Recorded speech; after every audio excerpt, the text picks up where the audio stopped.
기돈의 타작마등에 이르러서는 소들이 뛰므로 우사가 손을 펴서 궤를 붙들었더니 우사가 손을 펴서 궤를 붙듦으로 말미암아 여호와께서 진노하사 치심에 그가 거기 하나님 앞에서 죽으니라. 여호와께서 우사의 몸을 찢으셨으므로 다윗이 노하여 그것을 베레스 우사라 부르니 그 이름이 오늘까지 이르니라. 그날에 다윗이 하나님을 두려워하여 이르되 내가 어떻게 하나님의 궤를 내 것으로 오게 하리요 하고 다시 궤를 옮겨 자기가 있는 다윗성으로 메어 드리지 못하고 그 대신 가드 사람 오벳에돔의 집으로 메어 가니라. 하나님의 궤가 오벳에돔의 집에서 그의 가족과 함께 석 달을 있으니라. 여호와께서 오벳에돔의 집과 그의 모든 소유에 복을 내리셨도다. 아멘. 추수감사절의 유래가 어떤 것인가? 물론 미국 선교사님들이 우리나라에 선교하면서 우리에게 전한 것은 맞아요. 1620년에 메이플라워를 타고 미국에 건너갔던 그분들이 이제 한 해를 농사짓고 모아서 하나님께 감사드리며 이웃들과 함께 칠면조 고기를 구워 먹으면서 지켰던 그것을 기념하는 그런 것이 이제 추수감사절의 유래다, 이렇게 말하고 있어요. 그 우리의 명절하고는 아무 상관도 없는 미국 사람들의 명절인데 그걸 왜 우리가 지키나, 이럴 수 있어요. 우리는 똑같은 추석이 있어요. 그런데 그 추석이나 또 미국 사람들이 지켰던 그런 명절하고는 좀 다르게 성경에 나와 있는 성경적인 추수감사절이 있는 거예요. 그래서 성경적 추수감사절이 신명기서 16장에 있는데 여러분 한번 찾아보실까요? 신명기서 16장 13절로 17절입니다. 같이 한번 읽어보겠습니다. 17절까지 시작. 너희 타작 마당과 포도주 틀의 소출을 거두어들인 후에 이래 동안 초막절을 지킬 것이요 절기를 지킬 때에는 너와 내 자녀와 노비와 내 성중에 거주하는 레위인과 객과 고아와 과부가 함께 즐거워하되 내 하나님 여호와께서 택하신 곳에서 너는 이래 동안 내 하나님 여호와 앞에서 절기를 지키고 내 하나님 여호와께서 내 모든 소출과 내 손으로 행한 모든 일에 복 주실 것이니 너는 온전히 즐거워할지니라. 너희 가운데 모든 남자는 1년에 3번 곧 무교절과 칠칠절과 초막절에 내 하나님 여호와께서 택하신 곳에서 여호와를 배웁되 빈손으로 여호와를 배웁지 말고 각 사람이 내 하나님 여호와께서 주신 복을 따라 그 힘대로 드릴지니라. 그래서 성경에 보면 유월절과 그리고 오순절, 맥추절, 칠칠절이라고 하는 오순절과 그리고 추수감사절, 바로 수장절, 초막절이라고 하는 그 절기를 지킨다고요. 그래서 이 초막절이 바로 1년 농사를 다 하고 거둬들여서 그것을 창고에다가 넣어놓은 후에 지키는 바로 그러한 축제거든요. 근데 이 축제는 의미가 15절에 나와 있어요. 그 3가지 의미가 있는데 첫째는 주변의 어려운 사람들과 함께 기뻐하라, 그런 거예요. 어려운 사람들과. 그래서 가족들부터 시작해서 레위인, 고아, 과부, 그리고 또 이웃에서부터 이렇게 아무런 목적 없이 지나가는 나그네라고 표현되어 있지만 요즘으로 말하면 노숙자, 이방인, 노비까지 이런 사람들과 함께 즐거워하라. 그래서 우리 교회는 그래서 이번 추수감사절에 이렇게 장식한 이것으로 그리고 우리 교회 장로님들이 기증하신 그런 쌀로 또 우리 하늘비전 종합복지센터에서 만드는 그러한 김장으로 또 이렇게 나누게 되는 것입니다. 오늘 주일날은 또 우리 홍세혁 권사님 또 우리 김백호 장로님 가정에서 또 이렇게 나누시니까 마음껏 드시고 여러분들이 이런 기쁨을 서로 나누자 하는 그 의미가 첫째입니다. 두 번째는 이 말씀을 보면 15절에 이렇게 말씀하고 있어요. 한번 같이 읽어보실까요? 시작. 내 하나님 여호와께서 택하신 곳에서 너는 이레 동안 내 하나님 여호와 앞에서 절기를 지키고 내 하나님 여호와께서 내 모든 소출과 내 손으로 행한 모든 일에 복 주실 것이니 너는 온전히 즐거워할지니라. 두 번째는 주신 복, 하나님이 이미 베풀어 주신 그것에서 하나님께 감사를 드리라는 거예요. 그리고 세 번째는 앞으로 주실 복에 대해서 감사하라는 거예요. 그래서 여기 보니까 복 주실 것이니 그랬어요. 복 주신 것과 복 주실 것은 시제가 달라요. 복 주신 것은 과거인데 복 주실 것은 미래거든요. 그래서 추수감사절에 우리가 드리는 이 예배는 미래적인 감사가 있는 거예요. 그래서 앞으로 내년도 추수감사절까지 하나님이 우리에게 이렇게 주실 것을 기대하면서 하나님께 올려드리는 바로 그런 예배, 그 감사가 오늘 이 추수감사절에 있는 것입니다. 세 가지가 아주 핵심이에요. 어려운 사람들과 함께 하자. 그리고 주신 은혜를 하나님께 올려드리자. 그리고 앞으로 주실 은혜를 기대하며 믿음으로 감사하자. 이런 마음이 오늘 이 추수감사절의 의미가 되는 것입니다. 그런데 오늘 본문 말씀은 역대상 13장 9절로 14절이에요. 오베데돔, 바로 이 오베데돔에게 주신 복에 대하여 한번 우리 서로 그 말씀을 나누려고 합니다. 여러분, 오베데돔은 성이 뭘까요? 아이고, 이분이 성이 없을 거예요, 아마. 그 대부분은, 그래서 이 사람들은 어떻게 불리냐면 어느 동네에 누구 이런 식으로 불려요. 그 성이 없으니까. 그래서 오베데돔이라고 하는 같은 이름도 참 많아요. 근데 이제 여기 나오는 이 오베데돔은 가드 사람이래요. 그러니까 가드 사람이니까 이스라엘 사람이 아닌 거죠. 근데 그 가드 사람 오베데돔 그렇게 불려요. 가드가 어디냐면 블레셋이 가드예요. 그리고 그 가드는 바로 우리가 잘 아는 다윗과 싸웠던 바로 그 사람 골리앗의 고향이 가드예요. 그래서 골리앗의 고향이 가드인데 그 고향 사람이 바로 오베데돔이에요. 근데 이 사람이 하나님이 복을 주셔서 복을 받았다는 거예요. 참 이상하죠? 이스라엘 사람도 아닌 유대인도 아니에요. 그리고 이 사람은 복을 받을 수 있는 혈통적인 근거가 하나도 없어요. 그런데 하나님이 이 오베데돔에게 복을 주셨다는 거예요. 그래서 어떻게 복을 받았을까? 근데 복을 받은 이유는 오늘 바로 이 사건 때문에 그래요. 다윗이 이스라엘 그 왕이 된 후에 너무 하나님의 은혜가 감사해서 하나님의 법궤를 다윗성으로 옮겨서 거기서 섬기려고 계획을 하고 그 하나님의 법궤를 아비나답의 집에서부터 아주 좋은 수레에다 싣고 옮겨가고 있었는데 나곤의 타작마당이라고 하는 거기서 그 갑자기 소가 펄떡펄떡 뛰면서 이 법궤가 흘러내리게 생긴 거예요. 그래서 우사가 그거를 딱 잡았는데 그 우사가 거기서 죽었어요. 그러니까 이 사람이 죽고 나니까 거기 있던 사람들이 다 도망갔거든요. 그래서 여러분 사고가 나니까 어이구 너무 무서우니까 다 가는 거죠. 그리고 그 소문이 아주 안 좋게 나는 거죠. 아이고 아무개 무슨 사고 났대. 그러면서 막 험한 이야기들이 도니까 다 떠났어요. 근데 바로 그때 이 오베데돔은 거길 떠날 수가 없는 거예요. 왜냐하면 하나님의 법궤가 그냥 버려진 게 마음에 자꾸 자기를 움직이지 못하게 붙잡는 거죠. 그래서 정말 이 오베데돔이 복을 받게 된 것은 바로 그 순간에 기회가 찾아왔는데 그 기회가 아주 좋은 기회로 찾아온 게 아니라 어느 면에서는 아주 구질구질하게 찾아왔어요. 여러분, 기회라는 것이 항상 좋게만 오는 것은 아니에요.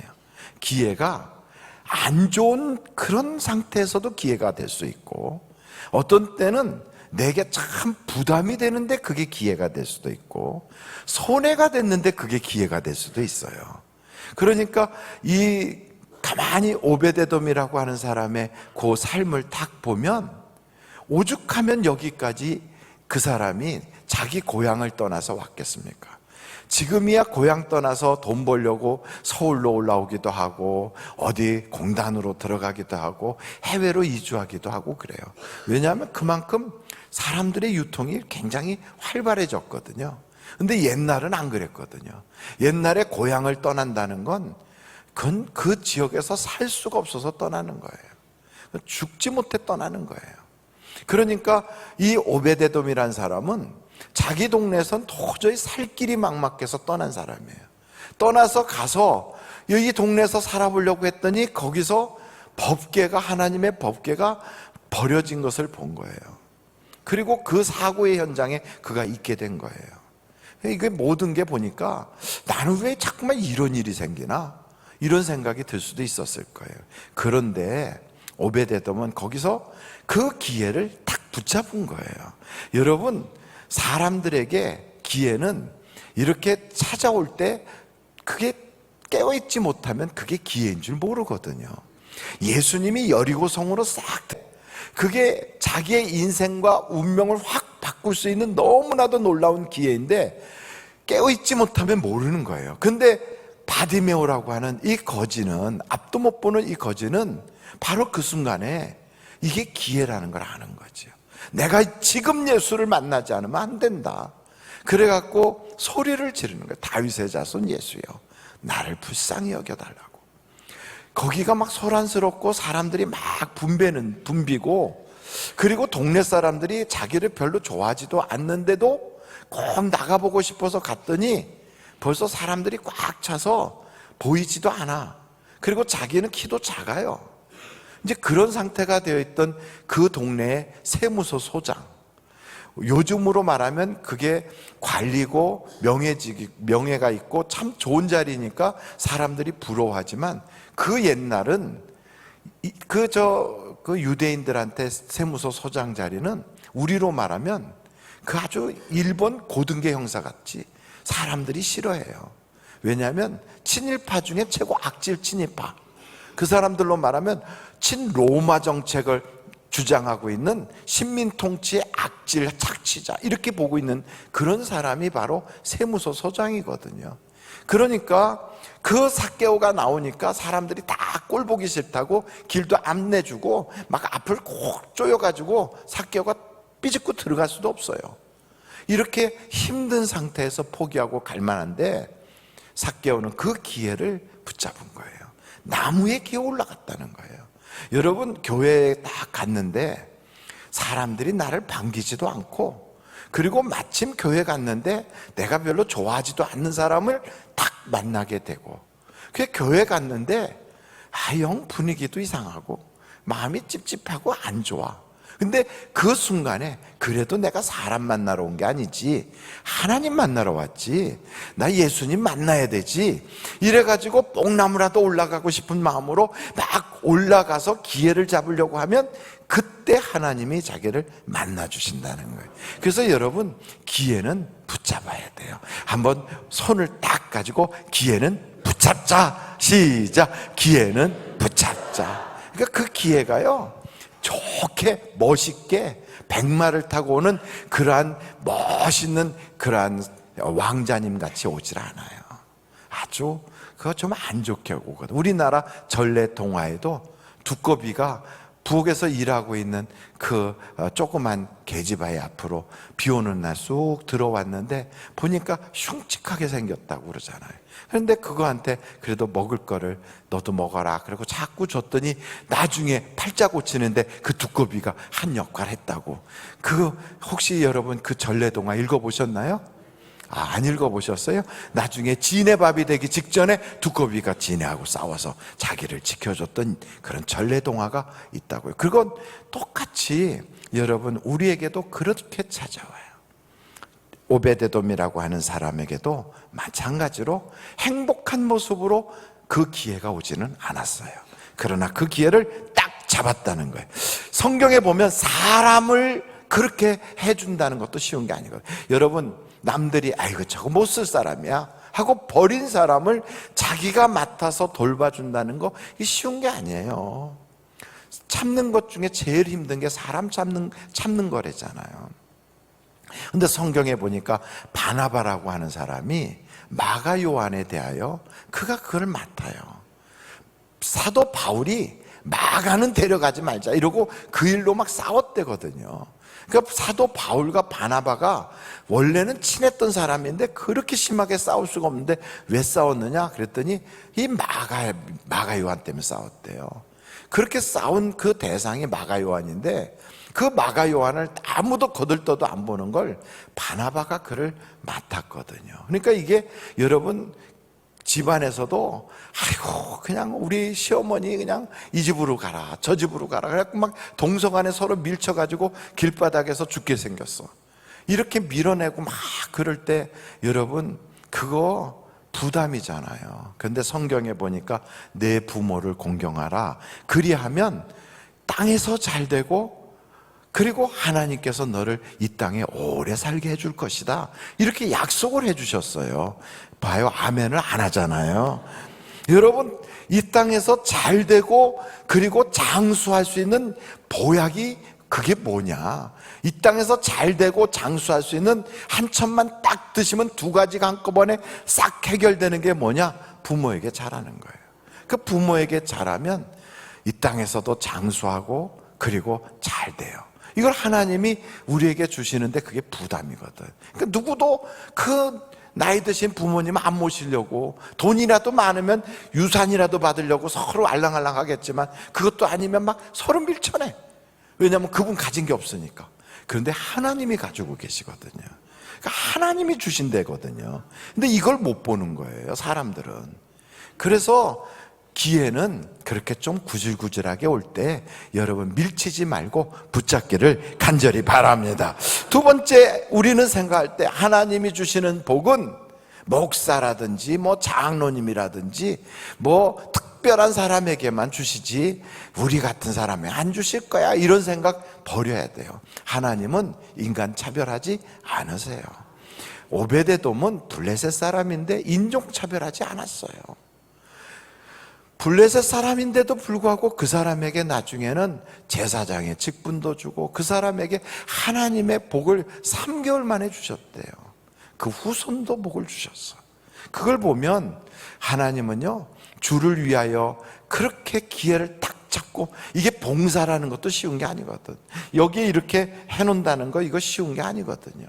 남들은 아무도 안 오는데 금요일날 와서 기도하겠다고 막 기도하려고 그렇게 먼 거리에서 달려와서 기도하는 거 쉬운 게 아니거든요. 새벽에 다들 일어나기 힘든데 교회 와갖고 새벽 기도한다는 거 쉬운 게 아니거든요. 다 그게 기회인 걸 몰라요. 근데 그렇게 하면 하나님이 사람 차별하지 않고 복을 주신다니까요. 그러니까 복을 심은 사람이 복을 거두는 거예요. 구원은 믿으면 주세요. 조건 없이. 예수를 믿으면 주세요. 복은 아니에요. 복은 조건이 있어요. 복을 심어야 복을 거두게 되는 거예요. 그래서 여러분, 하나님은 우리에게 이 복을 심도록 역사하시는데, 성경에 보면요, 고넬료도 이방인이지만 하나님 앞에 구제하고 늘 기도했더니 베드로를 초청하여 성령 집회를 해가지고 성령 받게 하시잖아요. 디모데도 마찬가지예요. 그 어머니 쪽만 유대인이고 아버지 쪽은 다 헬라인이에요. 쉽게 말하면, 오늘날로 말하면 국제 결혼한 가정의 자녀예요. 그래서 다문화 가정의 자녀예요. 그런데도 하나님이 그를 딱 붙잡아 쓰잖아요. 그러니까 하나님은 사람을 차별하지 않는다. 이걸 우리가 확실히 알 수 있어요. 기생 라합을 하나님이 쓰시잖아요. 성경에 보면 해족속인데 더군다나 잘못된 그런 생각과 행동을 했던 바수아라고 하는 바세바, 그 남편 버리고 다른 남자한테 갔던 그 여자도 써요. 그러니까 하나님은 사람 차별하지 않고 하나님이 믿음을 통하여 복을 주실 만한 심은 자에게 하나님이 복을 주신다 하는 거예요. 마지막으로 오늘 여기에 성경을 딱 보니까 하나님이 우리에게 원하시는 게 있다는 거예요. 오베데돔에게도 원하시는 게 있어서 그걸 보시고 그리고 복을 주신 거거든. 그러니까 성경을 보면 딱 하나더라고요, 하나. 이 성경 66권이 굉장히 많은 이야기를 쓰고 있지만 하나님이 복 주시는 사람은 딱 하나, 그것만 맞추면 하나님이 복을 주세요. 근데 그게 뭐냐? 그건 딱 하나인데 바로 이거예요. 내가 나를 사랑하느냐? 바로 그거예요. 베드로한테 물어본 것도 다른 거 아니었어요. 내가 나를 사랑하느냐? 예수님이 원하신 건 사랑이었어요. 그래서 하나님께서 성경 신명기서 6장 4절서부터 봐도 그걸 이스라엘 사람들은 쉐마라고 하거든요. 거기에도 나온 이야기가 딱 하나예요. 너는 여호와 하나님을 사랑하라. 그래, 사랑하라. 한번 따라해 볼까요? 사랑하자. 그러니까 예수님이 이 땅에 오셔서 하신 말씀도 하나님을 사랑하고 이웃을 내 몸같이 사랑하라. 그러니까 사랑이에요, 사랑. 하나님은 뭐라고요? 사랑이에요. 그러니까 사랑하는 사람에게 복을 주시는 거예요. 그런데 그 사랑이 얼마나 하나님을 사랑하면 남들이 다 벗어놓고 간 가운을 아무도 챙기지 않는데 거기서 성가대 가운을 다 혼자 걸고 있어요. 아무도 청소하라는데 나오지도 않는데 거기서 나와서 교회 청소를 막 하고 있어요. 그럼 왜 그럴까요? 미쳐서 그러나요? 그 사람은 시간이 남아 돌아서 그러나요? 아니에요. 하나님 사랑하니까 그러는 거예요. 그래서 복을 주시는 거예요. 다른 사람들은 막 바쁘다고 가요. 그럼 그 사람은 안 바쁜가요? 그 사람도 바빠요. 그런데 왜 거기서 그러고 있을까요? 하나님 사랑하니까. 여기서 오베데돔이 보는 그 나곤의 타작마당에서 사고가 났을 때 다른 사람들 다 도망갔어요. 오베데돔도 거기서 도망가고 싶었겠지요. 근데 왜 안 갔을까요? 하나님 사랑하니까 갈 수가 없었던 거예요. 그래서 그가 하나님의 법궤를 짊어지고 자기 집에 가서 하나님의 복을 받은 거예요. 피곤하고 힘들면 교회 가기 싫죠. 그리고 바쁜 일 생기면 예배 드리기가 어렵지요. 그리고 사람 사이에서 갈등 생기면 그 꼴 보기 싫어 교회 안 가고 싶지요. 그런데도 가요. 그런데도 가서 졸더라도 앉아서 예배를 드려요. 앞에서 보니까 조는 분들이 몇 분 계셔요. 그게 얼마나 감사합니까? 왜냐하면 하나님이 사랑하면 잠을 주신다는데 여기서도 주무실 정도면 얼마나 사랑을 하니까 여기서 그렇게, 어떤 분은 좋은 침대에 누워도 잠이 안 온다는데 그 의자에 앉아갖고 앞에서 목사가 꽥꽥 소리 지르는데 여기서도 잘 정도면 대단한 사랑받는 거 아니겠어요? 근데 왜 그렇게 피곤한데도 나오느냐? 설교 하나도 이해가 안 돼. 그리고 교회에 앉아 있어도 은혜도 하나도 못 받아. 그런데도 또 가. 왜 가니 너는? 듣지도 못하고 그게 무슨 말인지 잘 이해도 안 되면서 왜 가냐? 그러면 딱 한마디예요. 나 하나님 사랑해서. 그것만 있으면 된다는 거예요. 그것만. 그러니까 하나님이 우리에게 원하시는 건 다른 복잡한 게 아니에요. 하나님 사랑하면 하나님이 우리에게 복을 주시는 거예요. 그래서 어떻게 사랑하냐? 그러면 우리는 이렇게 말해요. 내 마음을 다하고 뜻을 다하고 힘을 다해서 사랑하는 거예요. 저는 여러분들이 그런 사랑을 하나님께 정말 뜨겁고 열정적으로 사랑하는 여러분들이 다 되시기를 주님의 이름으로 축원합니다.